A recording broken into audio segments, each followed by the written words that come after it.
Ladies and gentlemen, welcome to a very special episode of the SCS chat room. It is a week out from Mother's Day, and so we brought some very special guests. My name is Blake. And I'm Jonah.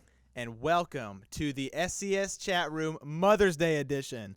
We have some very special guests. I want to introduce, for the first time on the SCS chat room, she made me welcome the lean, mean queen of caffeine, the whimsical Wonder Woman, my beautiful mom, Amy Lawson. Welcome, Mom. Wow, thank you. That was quite an introduction. Good to be here. I've listened to the podcast, but I never dreamed I'd one day get to be a guest. So Hey, thank you for the opportunity. it is an awesome time just to have both of our moms because we have my mom as well, which the only thing, I don't have any of those fun, awesome titles, but at the same time, it's the main reason that a lot of our seniors still refer to me as Baby Boaz. So that was a Baby Boaz. slip up. One time I told them that in an illustration, and it never let go. Anyway, Mom, thank you for being on here as well. I'm so glad to get to be here, Jonah. I will say, I'm sorry, I've never met you. Really? But no. I met your dad at your house, but I've never met your mom. They've come to watch parties. Well, maybe I have. I'm sorry. I feel as though. But I put on our outline, just for the viewers, just so you know, I put Madam Red Hair for Jonah's mom, and I'm disappointed because I thought you would have red hair, and you don't. No, that's a whole Nope. thing. I still think I'm adopted, but anyway. Skip the generation. No. I have a scar to prove it. But just talking about next week being Mother's Day, so we thought it would be so special just to get y'all to be able to talk to y'all as well. So being a mom is a role unlike any other, one that both Blake and I will never, ever get to experience. Nope. I don't think so. I think we understand it right now about as well as we ever will. Because, I mean, it's such a special role, and it's something so unique to just moms and women. And I was reading about it. The Bible actually places such an importance on the role of being a mom. I was reading in Proverbs 31. This is, unprofessional. I had it on my phone. Verse 29. 29 through 31. Many women do noble things, but you surpass them all. This is talking about moms.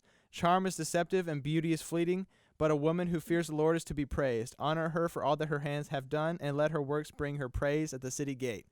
And that made me think of my mom, first off, before anything else, because there are a lot of cool people in the world, a lot of cool moms, I'm sure, but I feel like I have the best mom in the whole world. I feel like every good son should think that, but Post up. I definitely have the coolest, best mom in the whole world. Wow. Hot take, as Evan would say right now. I disagree by chance, for a 100% chance. No, But Bible anyway, says so, bro. I looked it up. it said Amy Lawson, best mom. Yeah, this won't make sense for thousands of years, but now it does. I get it. Thank you, Mom. Your interpretation is interesting, but anyway, just right from the start, what is awesome just about being a mom, there's just something universal of just the selflessness and the sacrifice that takes, that y'all are willing to do that and to raise us in the way that we are who we are today. We can see a few things that, we should have fixed, like Yeah, for myself. sure. At least we can see it in each other at least. But anyway, but just talking about all the things that y'all have done, sacrificing. And so could y'all real quick, and what is y'all's perspective on just a little bit about us growing up and how did that go for y'all? Amy, I'm going to let you go first. Okay, thanks. Well, Blake, you before you were born, that's all I ever really wanted to be when I grew up was a mom. I know that's probably not a real feminist modern thing to say, but that's what I really wanted to do, is to be a mom. And so when you came on the scene, I stopped my job, and because of the fact that we had to move every year or 2 years, one of us had to have a career, and it was going to probably be your dad, since his was paying a little bit more than mine was at the time, and Right. he was better equipped to be the breadwinner. But I always wanted to be a mom. I don't think I ever knew that I would have 3 children under the age of 3. That was never in the plans. That was kind of sporty, and I never thought that I would be moving as much as I did. So God filled in a lot of details that I had not dreamed of beforehand, but it's the best job I ever had. And it's funny that you read Psalms 31. That woman used to intimidate the snot out of me, because I thought, I can't sew. I can't do any of these things. And last year was the first year I went through Bible recap, and she gave some insight on that passage that helped me so much to realize that was, think of it more as over a lifespan than over 24 hours. Because I thought, this woman, that's one crazy day. I mean, I've had some crazy days, but she's selling stuff, making stuff, baking stuff. People are calling her blessed, and it was intimidating. But then I realized too, another thing that I learned in that podcast was that in that very last part, when it talks about a woman who fears the Lord is to be praised, it's a reminder that everything that's praiseworthy about her is something that's rooted in who God is to her. Yeah. And so it helped me to understand that the way I could best be a mom to you three is to be rooted in the Word, because believe me, there were some days more than ever where it was more just to pray, dear God, please help, because I don't know what I'm doing. Yeah. So That's so cool. That's a good word. That is cool. Everything comes from the grace of God. I was kind of talking about that this weekend, and I'm glad you brought that up, because reading that, man, that's just, I think that's the reason you kind of touched on why I became, why I am where I am right now. I'm kind of at a loss for words, because it's so cool. I'm thinking back, before I moved out here to do ministry, I had just graduated high school. I remember sitting with my mom. You'll remember this, Mom, waiting for Anna to be done with voice lessons in front of Ohana Studios. We had just gotten bubble teas, and we were waiting for my sister to finish voice lessons. And I wasn't quite to the point of breaking down, but I was getting pretty close. I was finishing high school. Graduation was coming up, and I had zero. I was, like John said today, all thrust, no trajectory. I had all the energy, all the passion in the world, and no direction, and that was hugely frustrating. Not only to be have no direction, but to be so stoked about going somewhere and having no idea where that was. And I remember my mom talking about the things that were most important to me in my life right then, and it was my friends leading worship and working at Ignite in the middle school ministry we had over there. And she said that she'd been actually talking to Robin, our do-good pastor, behind my back, and she was talking to Evan, and she had set up what would become the job that I have now. And so I literally wouldn't be here without my mom in way more ways than just one. But that's so cool that you were talking about that, because I was thinking about that, and I wanted to talk about, that whole story. But that was thanks to you. It's thanks to my mom that I'm here right now in every single way. Yeah, that's really cool. And what's cool about that also is that we get the different perspective, because, me and Blake are just slightly different ages, but you're also the oldest, right? Oldest of three. I'm the youngest of three. And Yeah. so, that is a really cool thing. So, Mom, if you take the chance, if you'd want to share just a little bit about us growing up, me growing up. Oh, goodness. It's really been an amazing journey, with three boys, and, just so much fun. Y'all were talking about the selflessness and sacrifice. I kind of came into motherhood a little bit like kicking and screaming. I wasn't raised in a Christian home initially, started going to church when I turned 16 and I could drive. And so I was more raised like in the women's lib movement, and you're going to grow up and go to college and be a doctor or a lawyer, and then you could get married. And that was kind of the thought processes in the way I grew up. But meeting the Lord and starting to go to church began to change my heart and my life, and I was still very career-minded for quite a while. But when we had our first baby, just holding him, a new love awakened in me, and I knew I'd never be able to leave him. I quit my job, stayed home with the boys, and absolutely fell in love with motherhood. And I had my husband's grandmother, Grandma Cross, and she nurtured me into motherhood and became such a mentor for me. And oh my goodness, it has been the greatest joy of my life, and something I probably wouldn't, have thought of, except that God's plan for me was different than my own plans, and so much better, so much better. That's awesome. And so, Jonah, growing up, you were just a joy. You were my last one, and so I just wanted to enjoy every every minute. And so I just remember, have so many memories with just so much joy in them, because finally by your last baby, you kind of slow down and realize how fast those moments go, since your oldest brother was 6 years older. And then your next brother was 4 years older, and we waited a little while for you. And we just wanted to enjoy every moment. And so, yeah, it was amazing. And but you were easy. You were super easy. You were the only one who actually liked to sleep, and that was wonderful. That was a huge blessing.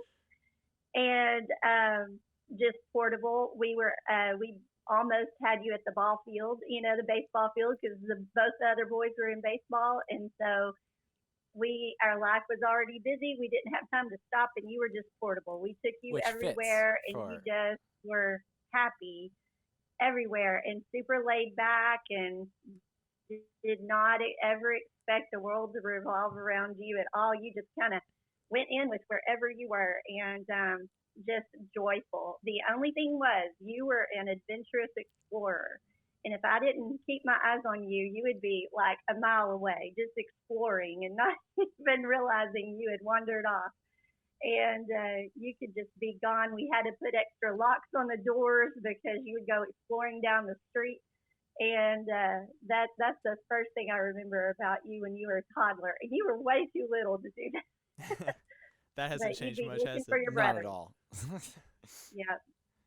And obviously the baseball story really does help give y'all a perspective on where I got all my athleticism Why from. he's such a sporty jock that we Yeah, see today. exactly. So Definitely. always loving that. Well, that's awesome just to hear, and just seeing across the board. Like, I still use, I was telling some of I think I told twice. I used you as an illustration twice yesterday with a life group. Number one, talking about the song/jingle that you sang every single morning to me, waking up, which is just a lot, just still in my head every single day of, good morning, God, this is your day. I am your child. Show me your way. And just every morning waking up to that, not like when I was like 18, but still like when I was younger. 22. I would not be joyful at that point at Married 18. to Laura is still happening. Like, how'd you get in? It still sticks with me. And then like at the same time seeing, I talked to someone just about like seeing that, like, for me growing up, as I would go out like every single morning, every single Saturday morning, as I would like wake up and like try to go see like play Xbox or watch TV or something, like I would go down the hallway and I'd peek around the corner and just see my mom on the couch reading the Bible every single morning, which she did every day, which to me meant rats. I can't make it to the TV without getting chores, but it was still something that really sticks with you. So that was always really cool. Well, I think I kind of picked up in there that even from a young age, we were definitely adventurous little dudes, which means that we were probably hard to take care of growing up. Yeah. And I remember a lot of stories that my mom's going to have, and it sounds like you having to have child locks put on the doors definitely have some stories too. So I wanted to ask, what's the hardest phase of raising us as kids? What was the hardest part? I always say the hardest phase is the one you're in, because you've never been there before, and you're trying to. I didn't know. You can read all the books that are on every single library shelf about how to be a parent, but then I was a NICU nurse. I was a peds nurse, but it's totally different when you're with somebody 24/7. And you were quite the adventurer. We were on a first name basis with the people at the ER. I think on your head. And I kind of have you know that I consulted with your brother and sister, like, what else? What am I missing? What have I forgotten? And we decided that on just your head, you've had super glue stitches multiple times, and butterflies. I don't. It's a wonder that you can speak in complete sentences, because you were constantly just. And in fact, with one of the last times we took you for stitches, one of my friends was like, "You're so calm," because it's not my first. I used to have a red washcloth that was the boy washcloth, because that way you guys wouldn't see how much blood Used to be there white, was. yeah. You out. So it was. I told one of my friends when she'd only had girls and she had a boy, I gave her a red washcloth, and she was like, "What do I need this for?" I said, "You will. Trust me, you will, because there will be blood. If there are boys, there will be blood. But I was thinking about it yeah, the I other think day, and I have so many scars from so many of those stories growing up, and none of them I can brag about. Like, I've got the one on my chin when I did this in my hair, when I got a haircut. If you're watching on the YouTube, you can see that I'm 4 pounds lighter today. And okay, when I got my haircut, I let my facial stuff grow out just a little bit, just because my mom wasn't here to tell me not to, and just so I didn't look like a piece of paper with a big forehead. And my scar started coming through, the one on my chin, and people asked, like, that's a pretty substantial scar. What is that from? And I could have said, man, I got in a fight, I fell off my bike, I came from a brick from like shingling or something. You don't use bricks and shingling. But no, this is from in the bathtub. I was do you remember this one out of the Louisiana house when I was trying to run up the bathroom wall and slide down, and I did for a couple times. Yeah, but I've got Injured a lot. yes. I've got the third-degree burn right here for making brownies for my sister. None of them are stories that I can really be proud of. I think I'm lucky that I was not really the child that got injured the most. By far, actually, by far. You just got lost. Yeah, just fair. I wasn't lost, just escaping. Anyway, Amen. but I think there's probably some hardest phase. But Mom, what is the hardest phase of raising kids that you had to deal with? Okay. Oh, the hardest phase? Oh, my goodness. I think at first the little infant part was a little hard because you have no sleep for a little while. But other than just sleep deprivation, and then you have all this enormous love, but then this weight of responsibility. Like, I am in charge of this little life, and I don't exactly know what to do with it. I mean, but one thing that happens is, you seek God's wisdom and you get to know him in a whole new way at a whole other level because you realize your own inadequacies so much. And so you just realize you feel like you need a medical degree and a teaching degree and a counseling degree and all of this just to be a mom.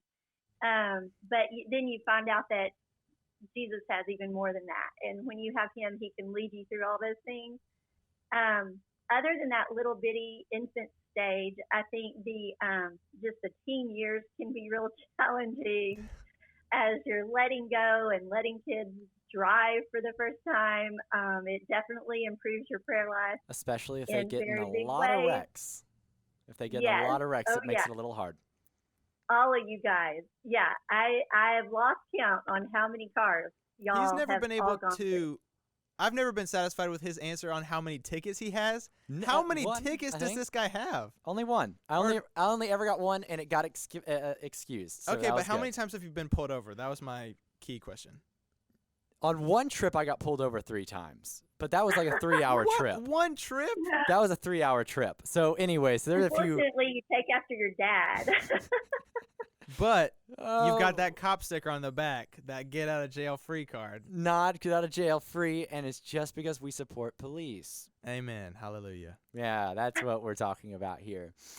But it's Because his dad is a we had cop. He didn't. I want to make that clear. Yeah, my There's dad no is a police shenanigans. officer. Yes. But anyway, that was a rough stage across the board. Just especially like what's interesting is like you've already been through that stage as well. That we're the last ones, and I'm married, and just like having that y'all are empty nesters now, and so y'all are seeing it from a full perspective now.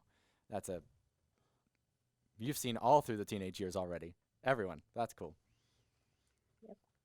We still got a couple birds in the nest. I was actually talking to I don't know if Ben told you this, Mom. Probably not, because he just tends to let stuff fly sometimes.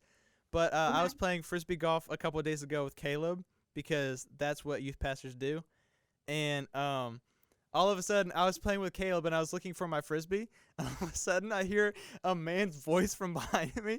And he goes, hello? And I'm like, what? And I'm turning around. I can't see anybody. And then I reached into my pocket because I felt my phone, like, making sound.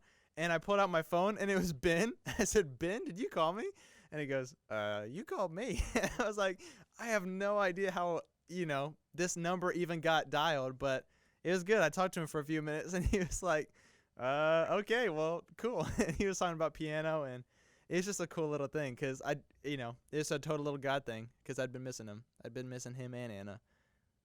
But well, I'm glad you guys got to talk. But yeah, it's funny because you would think there'd only be two opposites, but I always say I have three opposites because all three of you are entirely different. So that's another crazy thing about parenting. Even if you've gone through it with one, it's not the same for child number two or child number three. And what I could use as a punishment for you wouldn't say Finn in the least, but what would affect Anna would be totally different than either one of the boys. So it's just, you've got three entirely different. And I agree about the teenage years. I think when you guys were little, that's when it is physically exhausting.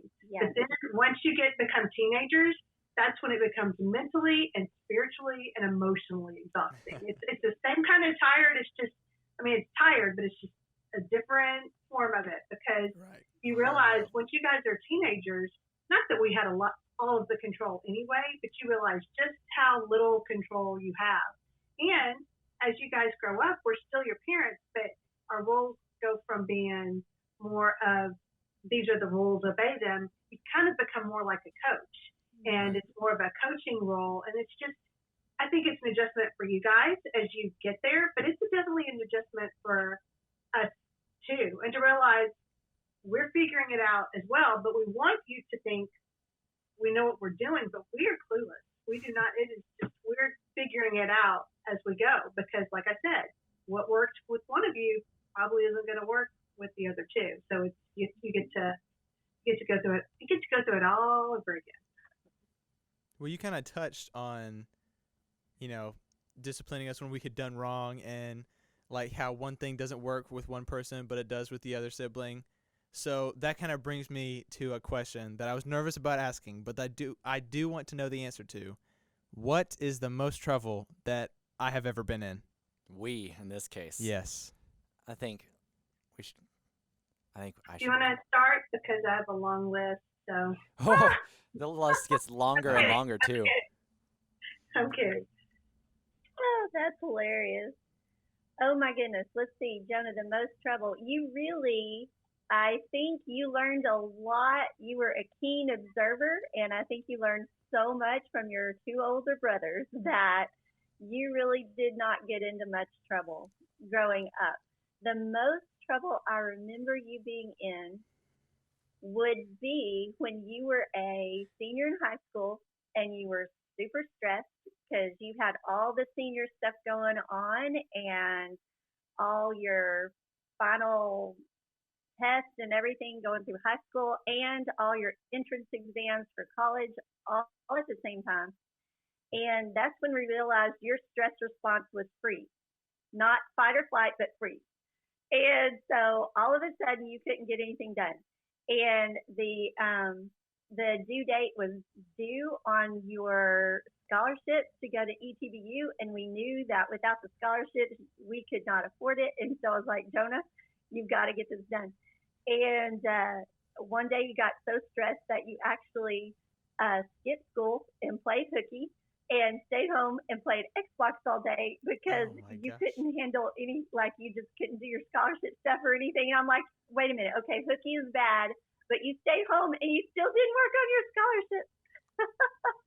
Yeah. But that's how stressed you were. There's a day. How stressed you were. And so I remember us sitting down at the table and finishing everything together, like when it was like almost like an hour before it was due. But we got it done together. And I realized I just needed to join you and help you get unstuck. There was a day when I remember that our vice principal, which was a family friend, she called me into her office and she sat me down and she said, Jonah, you have missed so many days this semester already. Do I need to talk to your parents? And I was like, nope, no, you don't. No, you don't. Senior year just got, man, we talked about laziness literally last week. Mm-hmm. So that was from personal experience. The last thing we said really was like, whenever you get overwhelmed or anxious, it is so easy for you to just shut down and just be like, I'm just not gonna do it. And so, just talking from personal experience, yep, that was a rough time. That was a rough time. That was hard. Yeah. We learn from it. We grow from it. But Yikes. that's fair. That does not seem like you at all. Hey, We've learned. We've learned. We've grown. Yeah. All right. Well, all right. So the next question that we were gonna ask is, what is one thing that you didn't see coming as a mom? So what's something that you did not see that you would have to be dealing with? Wait. Hold up. Sorry. I'm so sorry. I definitely want to hear about what you've done. Hey, And okay, I thought we were let going to you breeze escape past it. that. Okay. Absolutely not. No, we're getting there. I was like, What I'm in the just world? going to sip my drink. I'm like, wait, did I not hear? You almost got away with it. Not Almost. a chance. And that's the theme of your life. You almost got away Believe with it. it. I'm so I'm close. excited for the list. Every single time. I'm gonna tell you though, part of that was because I used to pray that if you were doing something that you shouldn't be doing, that you would get caught. And I actually, if I didn't catch you, that somebody would, because that I didn't explains it. want. I think the worst thing that can happen is if you get away with stuff, because then you move on to something a little bit better. So it sounds. I hated punishing. I hated that part, like, or giving consequences. It's not my joy either, because usually whatever consequence was going to be a consequence for me too. If I took away phones, then I was going to have to do all your communication for you, that kind of thing. But I did pray that you would get caught, because I was like, God, he's yours, not mine. So just watch him. This whole time Watch I just him. was But thinking I wasn't slick. It's interesting because you can't see this, but I was cleaning out my drawer, and this is one of the things that got you in trouble. I'll tell you what it is. It's a switchblade thing, I guess. It's some kind of it's a knife. I don't even know how to open it. But this is what you had in your backpack when we were getting ready to go on a flight. Oh, So we had told you, because you were going on a trip somewhere, and you were convinced that you were going to need to, I don't know, chop down. I don't know what you're going to do with this, but you had understand, it. I'm a ninja. But, That's a boy. I guess. But I think that was the biggest thing. Your first day of kindergarten, you brought home a yellow slip, which they had a red, yellow, green This was actually at Providence. behavior. Red's the This worst. was at a Christian, that's classical cool. Christian school. You went to Providence class. Well, I forgot their name. Providence Classical Providence. Academy. I went there when it was still Yeah. at First Bossier. They didn't even have a building yet. Yeah. Huh. Mm-hmm. They were brand new, Oh, and your geez. first day, you bring home a yellow slip because you and your best friend Palmer thought it would be fun to hit each other with your lunchbox. It was fun, and so because you came out with this huge bruise on your face because, and a yellow slip because it was. And I thought, son, first day of kindergarten, all you have to do is show up and learn to hold a pencil. That's all we're doing at this point. But and that was the day when I realized. I couldn't understand how you talked Palmer into doing that, because Palmer was very much a rule follower and didn't do that type of thing. We And I both told were. him then, well, some more than others.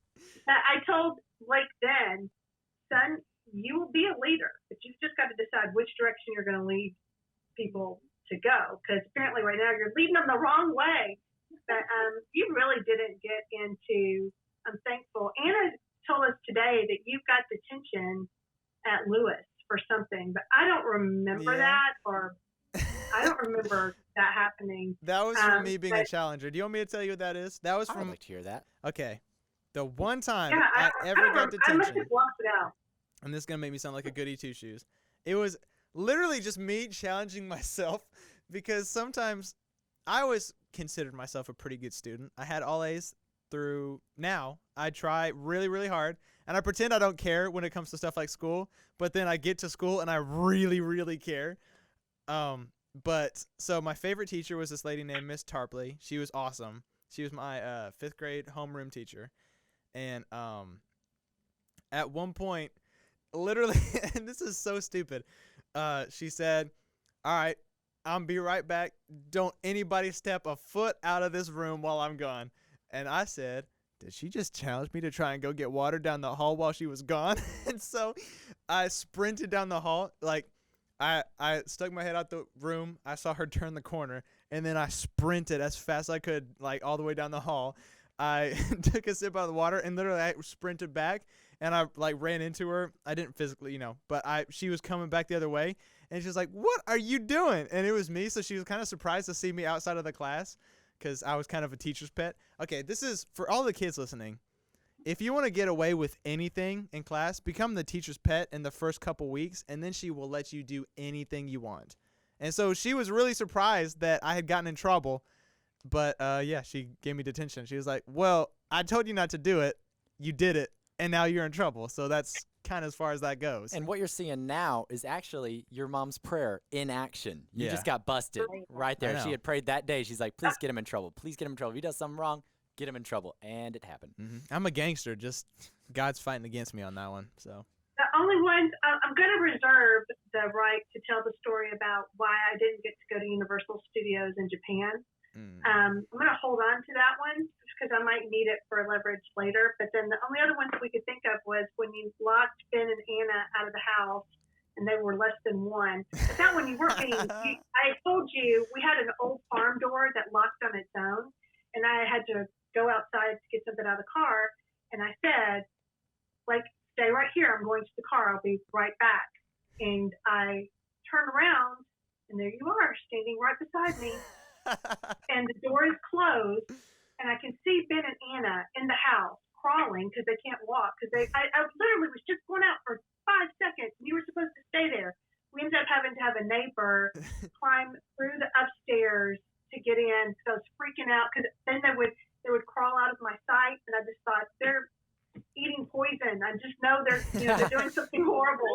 But so it was that time you had a tendency, and hopefully you've outgrown it, but we would tell you what the rule was, and you would have a little bit, just a better idea that you just kind of wanted to work out on your own. So you don't get it. Now I can tell you, I was challenging you for critical thinking. I was like, this is going to be a high-stakes scenario, and I want to see what you got. Man, As a military 3-year-old. families are different. Yeah.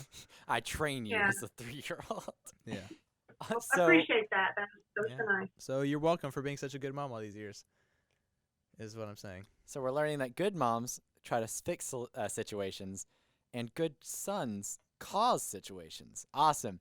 Good lesson to learn, guys. But really, so back to that question real quick, is just, what is one thing that you didn't see coming whenever, as a mom? Like, what is something that you just had to overcome, or something y'all didn't see coming? I don't want to make this into a Hallmark movie, but I won't cry and embarrass you probably. But I think the thing I didn't see coming would be that I would be raising my own friends. And I know that as a mom, you can't always be the friend. You have a responsibility and a job, but as your kids get older and they start becoming more and more of the people that God made them to be, you start realizing how much I actually enjoy spending time with you guys. I would choose to hang out with you.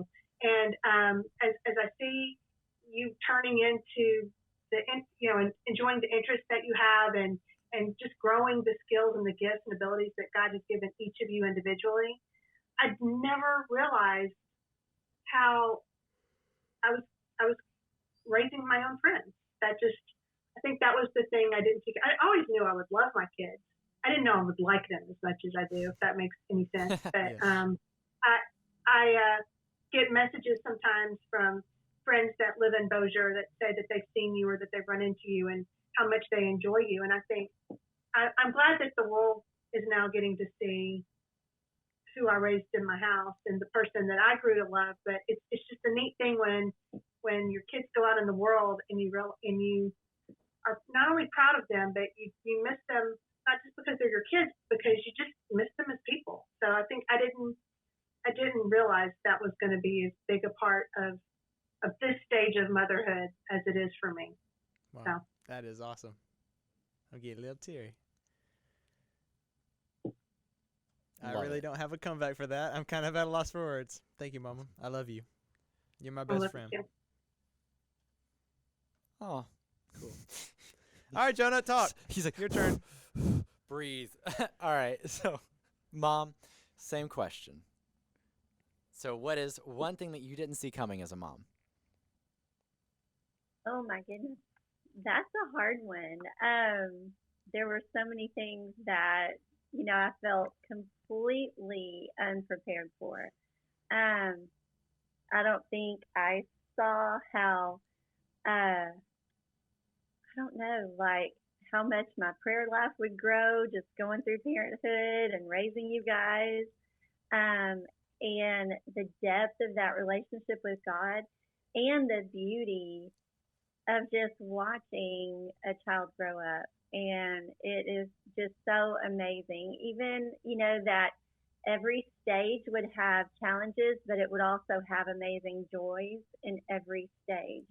I learned not to look forward to the next stage, but to enjoy where we were in each stage of development as you guys grew up, because there were just so many special things in everyone and something to learn through everyone in ways that we develop as parents.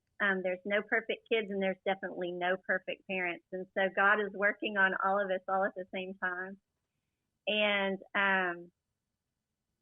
I don't think I could have ever seen how difficult it would be letting go when you guys were grown and graduated and moved off to college. It felt like losing your right arm each time, like you lost this, part of who you are.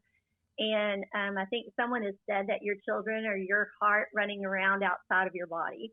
And that's how it feels. It just feels like, oh my gosh. But then the joy that comes just to see y'all develop and grow in the Lord on your own, and, latch on to Him and follow His plan for your life. And then the joy, Jonah, when you met Laura, I mean, we could never have picked a better girl for you. And I'm just so thankful we have just enjoyed the journey, with you so much, and just watching God bring, people into your life, and especially, friends, and then Laura into your life at the best and right time, and I know we were really strict on dating and stuff in high school, and now I think you kind of see why, and that really paid off, with the relationship that you have with her, and how much we just love hanging out with you guys. And, it's just such a blessing, just watching, this tiny little baby develop and become a man and have his own relationship with God. And you gave your life to the Lord very early, and then your life's ministry at 12, and then just watching God develop you. And it's just been, I just feel like I've watched this movie and stood in awe of what God did. And it's really amazing.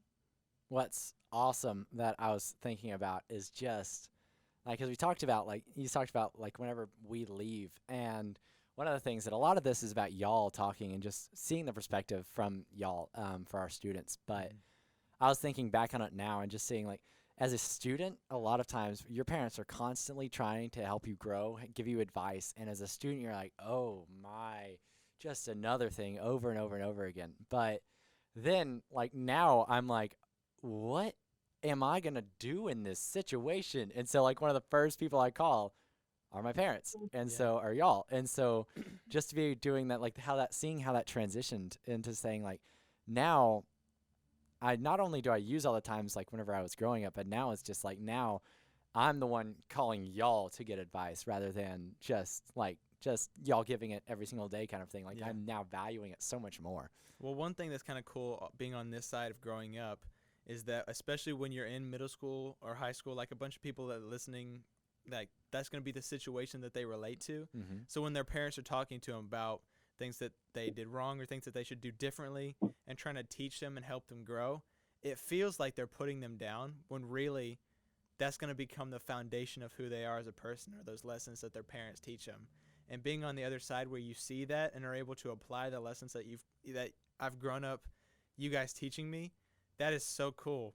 And especially, it's weird when that gets kind of interrupted or not taken away, but definitely changed. I think, Mom, we've talked about this. COVID was something that we did not see coming. I mean, at one point we'd actually said, I remember we were on the phone, and I don't know if you still feel this way, but this was probably a few months ago. You said that if you had known COVID was going to happen, you wouldn't have sent me away just yet to come over here, 4,000 miles away. Because it's one thing when you can get on a plane and know that you can be here in a moment's notice, and, you know, if, you know, nothing would go wrong, but if, God forbid, something did happen, that we could be with each other where we needed to be in, you know, an afternoon. And I think not having that has been the weirdest part, but it's so cool that we've been able to go through this together and that we've been able to grow in this weird way.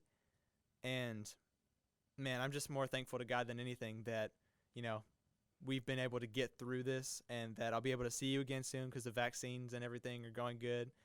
But I think I'm just so that blessed. for me, you asked would I feel the same way? Yeah, me and my humanness would.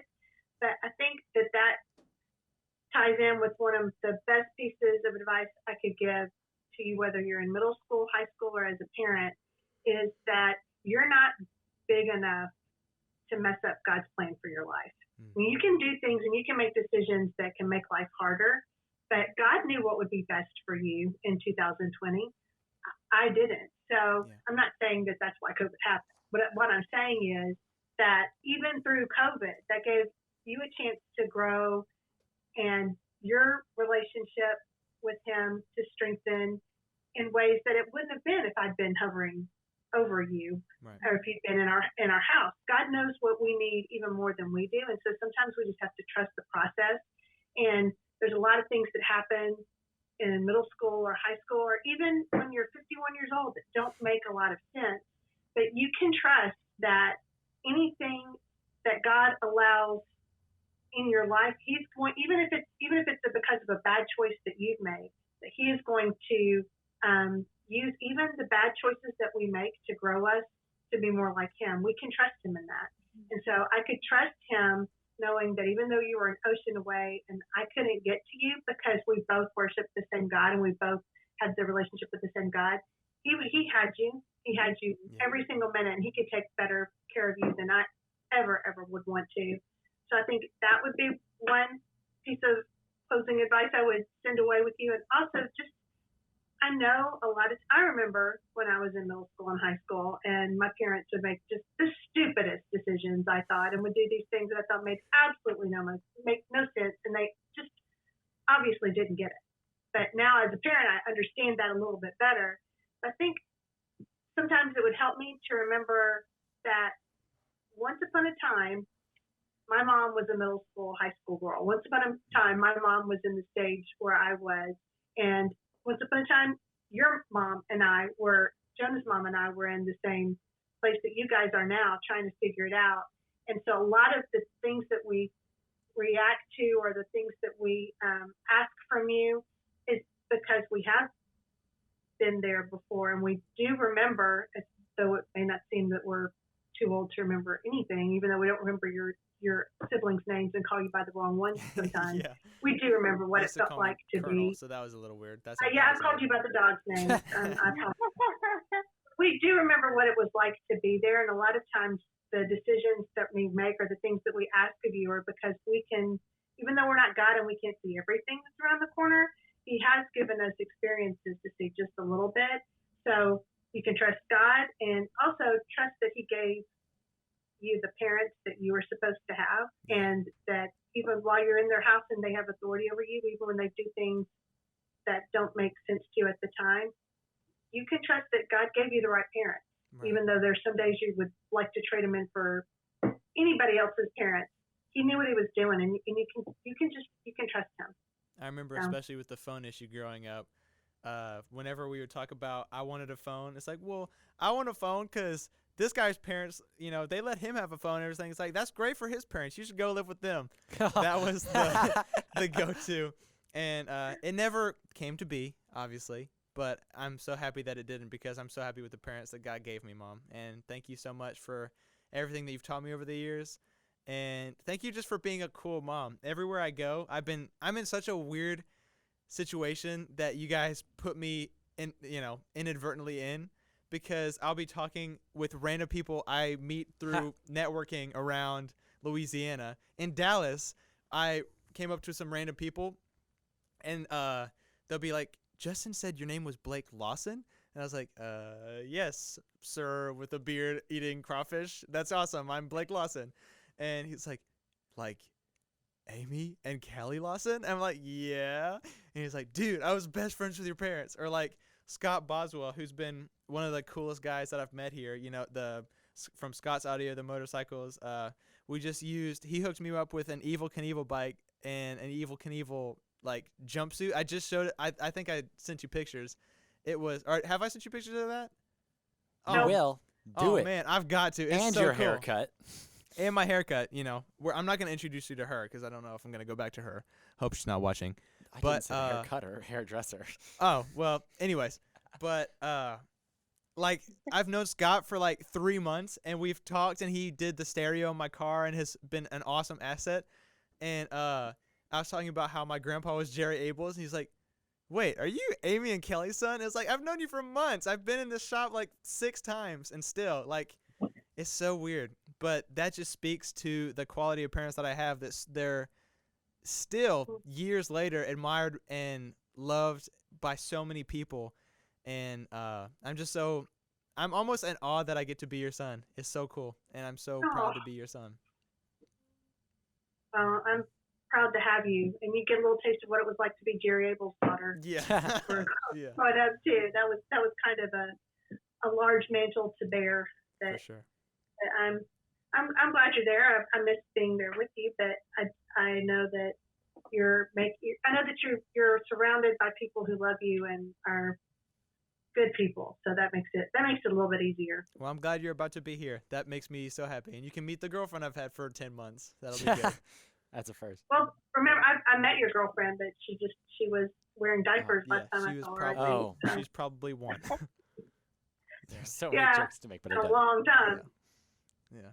Well, then I'm just going to real quick just say across the board, because, you can't just be the only one. As I said earlier, we both agreed, my mom's better. Okay. But anyway, I was talking, Laura talks about it as if it's something she's angry about, but it's because that in our family, she keeps saying, I don't understand it. All of y'all just are teachers. Everyone, my brother is actually a teacher, and just wanting that love for others that I mention every single day that I've gotten from y'all, and just seeing it lived out. Not even now, y'all, you don't have kids living with you now, and yet at the same time, seeing how much you're involved with ministering to others and loving others and being not just our mom, but everyone's mom that's around is so cool. And I'll be the first one to say just happy Mother's Day a week early. 6 days, 5 days early. But anyway, thank you guys so much for just being here and just being able to do this podcast and just sharing how we became who we are. But before we ended, I just wanted to ask one final question, and this is specifically just for our students because y'all have so much to offer them. Yes. This is Mother's Day this Sunday. So if that gives them a week. 1 week. If you could give the students one thing to do for their moms this Mother's Day, what would you have them do? Mom? Okay. I just ran and got this. This was a card you made me in first grade. I look fly. Isn't it cute? Wearing my dad's shirt and a hat. I don't know whose hat. Yes. It's so sweet. Make your mom a card. Use your own words. It doesn't cost any money to do that. She is going to treasure your words forever. And you wrote, my mom is the best illustrator. You make me smile when you laugh. My mom is as pretty as the earth. only mom was a marcher because I was in band in high school. Somehow you came up with that. I was in like first And grade, then it guys. says, and then it says, Mom, I love you more than Ranger. Ranger was our dog. That's awesome. I loved Ranger. He was That's awesome. some real love from a first grader. It really was a lot. It was. He was my best friend. That's awesome. Yes. Make your mom a card. She will treasure it forever. Well, Mom, I hope we didn't just get one upped. What do you got? Well, I don't have. I did find some cute pictures, and I think we should be allowed in the comments or somewhere to show pictures of We can do that. you guys when you were We'll make little. that happen. I think that would be fun. But mine kind of goes along with that a little bit. And spend some quality time with your mom on Mother's Day. I mean, gifts are great and everything, but really what your mom wants most from you is just because, especially as you guys get middle school, high school, it becomes much harder to slow you down. You always have somewhere else to be. Yeah. And you have some other friends to be with. So I promise you, if you made an intentional, and I'm not just talking about, just a happy Mother's Day hug and then you're on your way. If you carved out a little bit of time it can be silly things. You can be looking at an old photo album. You can watch a show that you think is great together. You can just sit on the couch and let her play with your hair like she used to do when you were little. There's just that intentional time that we crave from you guys because we do miss you. We're excited and you're doing what you're supposed to do. You're leaving the nest, you're going and you're becoming independent. But it would be really, really nice on that day just to have a little time to all to ourselves. That would be and that costs you absolutely nothing. $0 except dineros. your You time. can make that happen. Well, That's Mom, awesome. thank you so much. I definitely think that that's doable for our middle schoolers and high schoolers. And if they can't make that happen, then you got another problem. But I just want to say thank you so much for being here with us. This was such a cool opportunity this was unlike any other podcast that we've done so far. I was thinking about it. I'm like, man, this podcast is a little bit more for us than it is for our students at times. Like, Yeah. I enjoyed this a lot. Even if they but- don't listen, which they should. And they will. I definitely had a lot of fun. This was so cool. I think more adults would love this more than some students even, just For across sure. the board. But Yeah. thank you guys so much for being here. To our students, check out next week. We'll be meeting again, talking about anxiety. That's awesome. Awesome. But- a lot of fun. Otherwise, thank you guys for being here. And what do we say till next week? Peace. Love you, Mom. Love Happy you. Mother's Day, everybody. Yes.